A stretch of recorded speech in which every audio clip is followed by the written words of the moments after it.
Hi guys! Hi everyone! Good evening! This is Manay Gina and welcome back sa aking YouTube channel. So guys, another mini vlog for today's video at ang ating pag-uusapan ay walang iba kung hindi si Kylie Chari at si Donnie Pangilinan.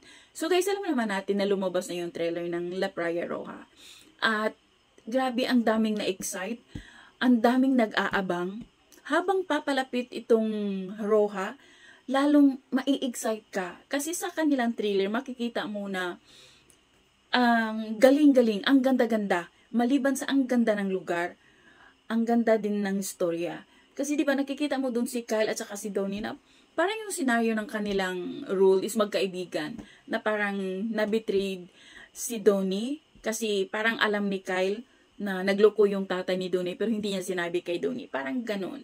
So, habang papalapit, nai-excite yung mga tao. Siyempre, ang daming mga bago sa La Playa Roja. Andyan sila ni Isip Bonifacio, si Kai Montinola, si Emilio Daes, sino pa ba? Basta maraming mga bago no, na nandyan.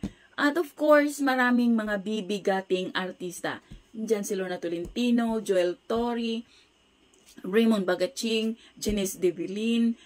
Aabangan natin guys, kay malapit na. At gusto kong makita kung anong role ni Maymay Entrata dito. So yun lang guys, thank you for watching. Bye, God bless everyone.